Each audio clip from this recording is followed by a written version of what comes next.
warahmatullahi wabarakatuh. Selamat pagi anak-anak. Pagi, Ibu. Bagaimana kabarnya hari ini? Alhamdulillah baik. Alhamdulillah, semoga semuanya dalam keadaan sehat, semangat dan selalu berada dalam lindungan Allah Subhanahu wa taala. Amin. Sebelum kita memulai pembelajaran, marilah kita membaca doa terlebih dahulu agar ilmu yang kita pelajari hari ini akan menjadi ilmu yang bermanfaat. Berdoa dimulai. Berdoa selesai. Anak-anak, Ibu ingin sebelum kita memasuki pembelajaran, Ibu ingin mengetahui bagaimana pengalaman kalian saat belajar selama kalian sekolah. Nah, jadi pernahkah kalian belajar dengan sungguh-sungguh tetapi hasilnya itu belum sesuai ataupun sesuai harapan, ataupun mungkin pernah memperoleh nilai yang sangat bagus setelah berusaha keras. Nah, silakan siapa yang ingin berbagi pengalaman? Saya Bu. Silakan. Baik, izin menjawab Bu. Saya pernah Bu. Nah, saya kan sudah belajar dengan rajin sebelum ulangan, tetapi nilai saya itu belum sesuai yang saya harapkan. Meskipun begitu, saya tetap semangat belajar lagi supaya hasilnya lebih baik Bu. Oke. Nah, dari pengalaman Anandalia tadi, kita belajar bahwa manusia itu wajib berusaha dengan sebaik-baiknya. Tetapi hasil akhirnya itu tetap berada dalam ketentuan Allah Subhanahu wa taala. Nah, hal inilah yang akan kita pelajari hari ini. Nah, kemudian Ibu ingin membagikan kalian poster.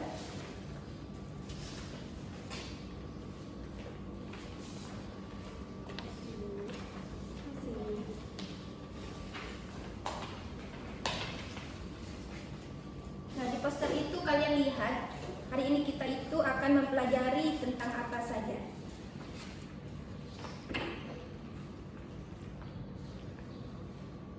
Nah, menurut kalian, jadi hari ini kita itu akan mempelajari apa? Iman kepada para qadar dan qadar. Oke, nah, jadi menurut kalian apa itu yang dimaksud dengan qada dan qadar? Qada adalah ketetapan Allah SWT sejak azali terhadap semua makhluknya. Oke, jadi qada itu adalah ketetapan Allah Subhanahu wa taala yang telah ditentukan sejak zaman azali. Nah, ada yang tahu sejak zaman azali itu apa? Tidak Bu. Oke, sejak azali itu adalah yaitu tidak mempunyai permulaan atau sudah ada sejak dahulu kala. Nah, terhadap seluruh makhluknya. Nah, sedangkan qadar itu adalah perwujudan atau pelaksanaan dari ketetapan Allah tersebut sesuai waktu yang telah ditentukan. Nah, jadi qada dan qadar itu adalah ketetapan Allah, sedangkan qadar adalah pelaksanaan dari ketetapan tersebut. Oke, kemudian ciri-ciri orang yang beriman kepada qada dan qadar. Nah, orang yang beriman kepada qada dan qadar itu memiliki beberapa ciri. Nah, yaitu yang pertama itu selalu berusaha dan tidak malas. Kemudian yang kedua itu bersabar ketika mendapat ujian. Nah, yang ketiga itu bersyukur ketika memperoleh nikmat. Yang keempat bertawakal kepada Allah setelah berikhtiar, dan yang terakhir itu tidak mudah putus asa. Nah, jadi orang yang beriman kepada qadar dan qadar tidak mudah mengeluh ketika mengalami kesulitan. Nah, ia yakin bahwa setiap kejadian itu pasti ada hikmahnya. Nah, sebaliknya ketika kita mendapat keberhasilan, ia tidak sombong karena menyadari bahwa semua itu merupakan nikmat dari Allah Subhanahu wa taala. Nah, Ibu ingin bertanya lagi nih, anak-anak, mengapa kita itu tidak boleh hanya pasrah tanpa berusaha? Izin menjawab Bu.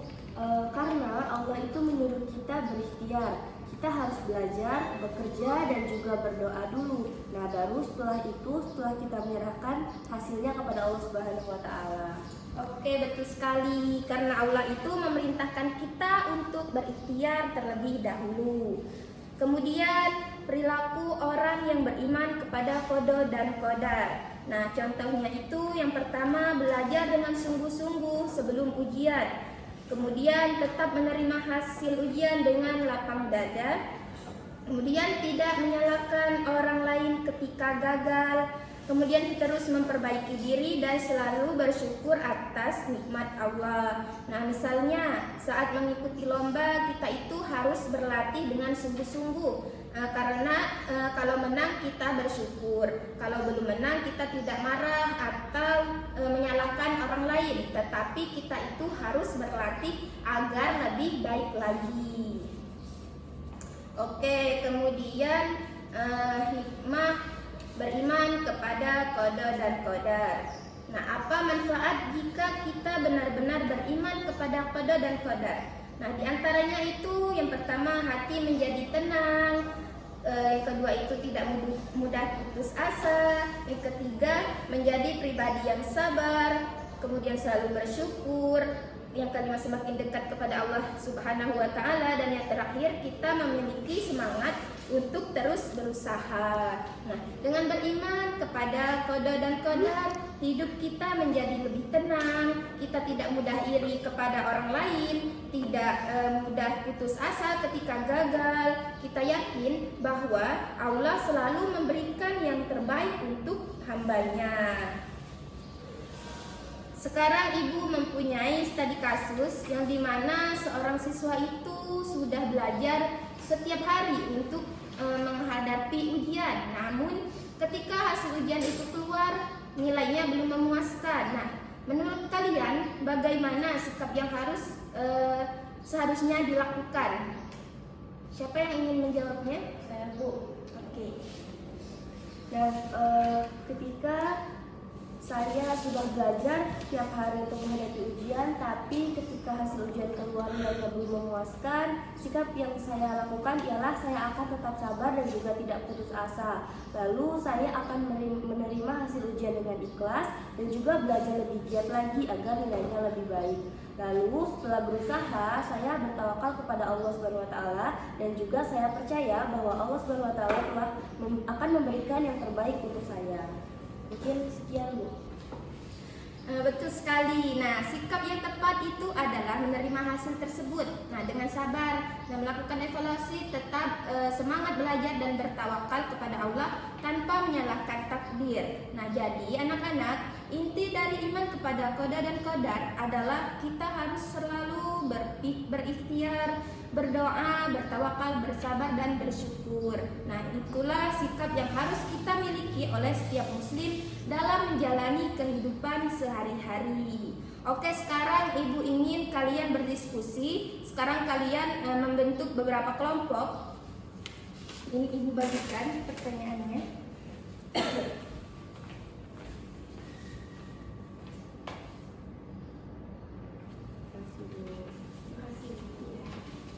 Nanti kalian presentasikan hasil dari diskusi kalian.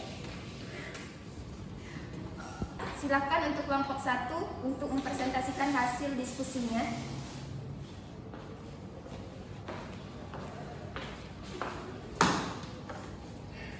Assalamualaikum warahmatullahi wabarakatuh. Baiklah, saya perwakilan dari kelompok 1 ingin mempresentasikan hasil diskusi kami, yang dimana kasusnya Aisyah sudah belajar dengan sungguh-sungguh untuk menghadapi ujian, namun nilai yang diperolehnya belum memuaskan. Ia merasa sedih dan ingin menyerah. Nah, pertanyaan yang pertama, bagaimana seharusnya sikap Aisyah? Jawaban dari kelompok kami, Aisyah sebaiknya tetap sabar, tidak putus asa, menerima hasil ujiannya dengan ikhlas, lalu belajar lebih giat lagi. Nah, setelah berusaha, Aisyah bertawakal kepada Allah dan yakin bahwa Allah akan memberikan yang terbaik. Pertanyaan yang kedua, nilai apa yang dapat kita teladani dari sikap tersebut? Jawaban dari kelompok kami, nilai yang dapat kita teladani adalah sabar, ikhtiar atau berusaha, tawakal kepada Allah, pantang menyerah, dan selalu bersyukur. Pertanyaan terakhir, apa yang akan kalian lakukan jika mengalami kejadian yang sama?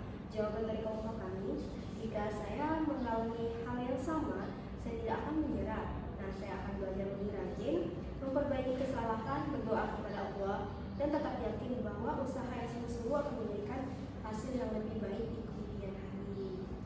Oke, baik.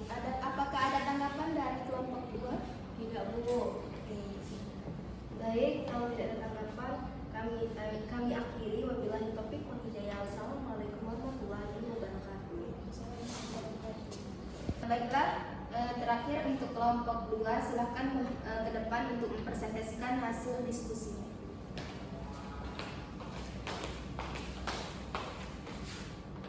Oke, baik teman-teman semuanya. Di sini saya perwakilan dari kelompok 2 akan mempresentasikan hasil diskusi kami. Untuk soal yang pertama yaitu apa perbedaan kodo dan juga kodar. Untuk jawabannya, kodo adalah ketetapan Allah yang sudah ditentukan sejak dahulu kala. Lalu kodar adalah pelaksanaan atau terjadinya ketetapan Allah pada waktu yang telah ditentukan.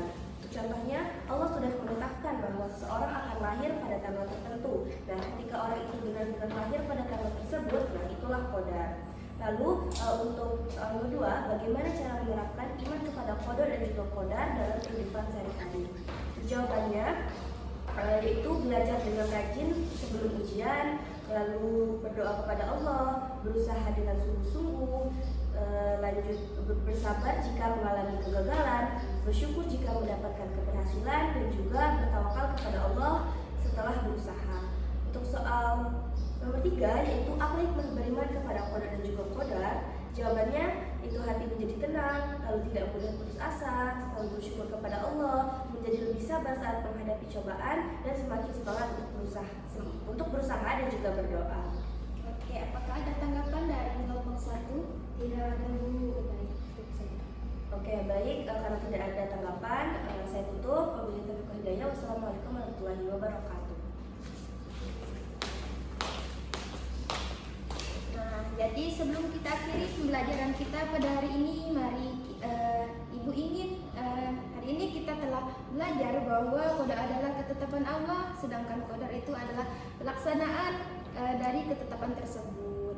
Nah, untuk tugas di rumah, tuliskan minimal 3 contoh perilaku yang menunjukkan iman kepada kodo dan kodar dalam kehidupan sehari-hari. Mari kita tutup pembelajaran kita pada hari ini dengan membaca hamdalah bersama-sama. Alhamdulillahirabbil alamin. Ibu akhiri, wassalamualaikum warahmatullahi wabarakatuh.